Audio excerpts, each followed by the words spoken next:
இன்னைக்கு நம்ம interesting fact about Interstellar படத்தை பத்தி தான் பார்க்க போறோம். ஒரு சில படத்துல ஒரு சில சீக்வன்ஸ் பார்க்க அழகா இருக்கலாம். அது மாதிரி ஒரு சில இடத்துல ஸ்டோரி ஸ்ட்ராங்காவும் ஸ்கிரீன் பிளே பீக்லயும் இருக்கலாம். நம்ம ஒரு சில படங்கள்லாம் படத்துல வர ஒரு பெட்டரான சீனுக்காக ஒரு முழு படத்தையுமே உட்கார்ந்து பார்த்திருப்போம். அது மாதிரி படத்துல வர ஒரு சங்குக்காக நம்ம முழு படத்தையுமே பார்த்திருப்போம். ஆனா இது எல்லாமே ஒரே படத்துல இருந்தா இது எல்லாமே அந்த படத்துல இருக்கிறது மட்டும் இல்லாம ஸ்கிரீன் பிளேயா இருக்கட்டும், டயலாகா இருக்கட்டும், சினிமாட்டோகிராஃபியா இருக்கட்டும், பேக்ரவுண்ட் மியூசிக்கா இருக்கட்டும் அப்படின்னு எல்லாமே டாப் நாச்சா பீக்ல இருக்கு அப்படின்னா அது கண்டிப்பா கிறிஸ்டோபர் நோலனோட இன்டர்ஸ்டெல்லார் படம் தான். 10 வருஷத்துக்கு அப்புறமும் இந்த படம் நின்னு அப்படின்னா இந்த படத்துக்காக கிறிஸ்டோபர் நோலன் எவ்வளவு ஹார்ட் ஒர்க் போட்டிருப்பாரு, எவ்வளவு கஷ்டப்பட்டிருப்பாரு அப்படின்றத நம்மளால புரிஞ்சுக்க முடியுது. இந்த படத்தை நமக்கு எடுத்து கொடுத்ததுக்காக மனுஷனுக்கு தனியா கோயில் கூட கட்டலாம் போல. அந்த மாதிரி ஒரு ஆர்டிஸ்ட் நம்ம கிறிஸ்டோபர் நோலன். அந்த படத்தை பத்தின ஒரு சில இன்ட்ரெஸ்டிங் ஃபேக்ட்ஸ் பத்தி தான் பார்க்க போறோம். அப்படியே நம்ம சேனலுக்கு சப்ஸ்கிரைப் தட்டி விட்டுருங்க, வீடியோவை கிக் ஆஃப் பண்ணிடலாம். இந்த படத்துல ஏகப்பட்ட கேரக்டர்ஸ் காட்டப்பட்டிருந்தாலும் அதுல ஒரு சில முக்கியமான கேரக்டர்ஸ்ல டார்ஸ்ன்ற ஒரு ரோபோட் இந்த படத்துல ஒரு முக்கியமான கேரக்டரா இருந்துச்சு. டார்ஸை இன்டர்ஸ்டெல்லார் படத்துக்கான டீம் உண்மையான ஒரு டார்ஸா இதை உருவாக்குனாங்க. R2D2, D2, அல்ட்ரான், பென்டர் இது மாதிரியான படங்கள்ல காட்டப்பட்ட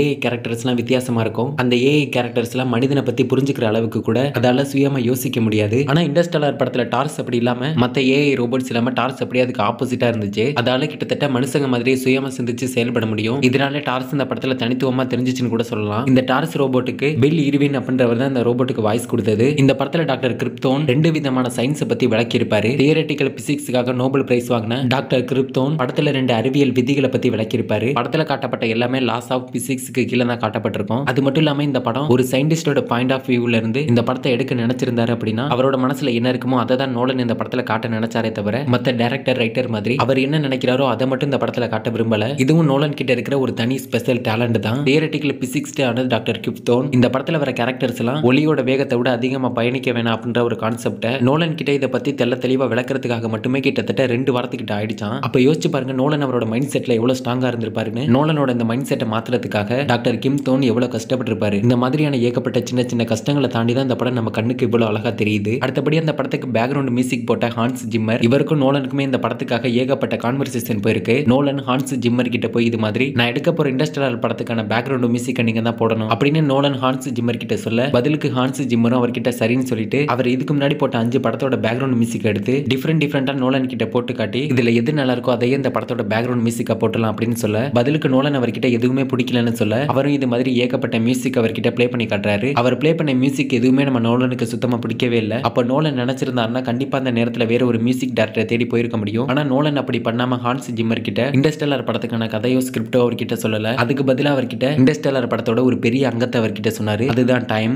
நேரம் இந்த படத்தோட ஒரு பெரிய அங்கமா இருக்கும். அந்த டைம்க்கு ஏத்த மாதிரி எனக்கு ஒரு பிஜிஎம் போட்டு கொடுங்க அப்படின்னு மட்டும்தான் நோலன் ஹான்ஸ் ஜிம்மர் கிட்ட சொன்னாரு. அதுக்கப்புறம் ஹான்ஸ் ஜிம்மர் அவரோட முழு ஹார்ட் ஒர்க்கை போட்டு நீ மட்டும் தான் அந்த படத்துக்கான ஸ்கிரிப்டையும் கதையையும் பயங்கரமா யோசிப்பியா, நான் அதை விட பயங்கரமா யோசிப்பேன் அப்படின்ற மாதிரி ஹான்ஸ் ஜிம்மர் இன்டர்ஸ்டெல்லார் படத்தோட 100% பெர்ஃபெக்ட்டா மேட்ச் ஆகிற மாதிரி ஒரு தரமான பிஜிஎம் போட்டு கொடுக்குறாரு. அதுவும் வேற யாராவது ரெடி பண்ணியிருந்தா கூட இந்த அளவுக்கு ரெடி பண்ணிருக்க முடியாது போல. ஒரு பெர்ஃபெக்ட்டான சூப்பரான ஆர்ட்னு கூட சொல்லலாம். அடுத்து இந்த படத்துல நடிச்ச மேத்யூவுக்கும் நம்ம கிறிஸ்டோபர் நோலனுக்கும் ஏகப்பட்ட வாக்குவாதம் தொடர்ந்து வந்துட்டே இருக்குமா. நோலனும் மேத்யூவும் இந்த படத்துல ஒண்ணா ஒர்க் பண்றதுக்காக தயாராகிட்டு இருக்கும்போது 2 பேரும் ஒருத்தர் மாத்தி கேரக்டரை அனலைஸ் பண்ணிக்கிறாங்க. அதாவது மேத்யூ அமைதியானவர், சாந்தமானவர், படத்துல என்ன ரோல் கொடுத்தாலும் அதை பெர்ஃபெக்ட்டா பண்ணக்கூடியவர் அப்படின்னு மேத்யூவை பத்தி நோலன் நினைச்சாராம். நோலன் மத்த டைரக்டர் மாதிரி இவரும் ஒரு நல்ல டைரக்டர் தான். இந்த ஒரு சீன் செட் ஆகலன்னா அதை கம்ப்ளீட்டா அப்படியே தூக்கிட்டு அந்த இடத்துல வேற ஒரு சீனை ரெடி பண்ணி கொடுக்குற அளவுக்கு நோலன் இருப்பாரு அப்படின்னு மேத்யூ நினைச்சாராம். ஆனா 2 பேரும் ஷூட்டிங் ஸ்பாட்டுக்கு வந்ததுக்கு அப்புறம் தான் யதார்த்தமா 2 பேரை பத்தி ஒருத்தர் நினைச்சது தப்புன்னு ஷூட்டிங் ஸ்பாட்டுக்கு வந்ததுக்கு அப்புறம் தான் ஒருத்தரை பத்தியும் தெரிஞ்சுட்டு அவங்களுக்கு புரிய வருது. மேத்யூ இந்த படத்துல நடிக்கிறத நினைச்சு நோலனோட கதையும் கேட்டு இந்த படத்துல நடிக்கிறதுக்கான அதிகப்படியான ஆர்வத்தை காட்ட ஆரம்பிச்சு நோலன் எதிர்பார்த்ததை விட மேத்யூ இந்த படத்துல சூப்பராகவே நடிச்சிருந்தாரு. அது மட்டும் இல்லாம இந்த படத்தோட ஷூட்டிங் ஸ்பாட்ல ஏற்பட்ட குறைபாடுகளும் வாக்குவாதங்களும் நோலனுக்கு ரொம்பவுமே பிடிக்குமா. ஏன்னா குறைகளும் ஒரு சில வாக்குவாதங்களும் இருந்தாதான் இந்த படத்தை எடுத்ததுக்கான உண்மையான அனுபவத்தையும் திருப்தியையும் கொடுக்கும் அப்படின்னு நோலனே சொல்லியிருக்காரு. எனவே இன்னைக்கு நம்ம பார்த்த இன்டர்ஸ்டெல்லார் படத்தோட இன்ட்ரெஸ்டிங் ஃபேக்ட்ஸை தவிர்த்து உங்களுக்கு வேற என்னென்ன இந்த படத்தோட இன்ட்ரெஸ்டிங் ஃபேக்ட்ஸ் எல்லாம் தெரியும் அப்படின்றத கமெண்ட்ல சொல்லிட்டு அப்படி நம்ம சேனலுக்கு சப்ஸ்கிரைப் தட்டி விடுங்க. அடுத்த வீடியோல பார்க்கலாம்.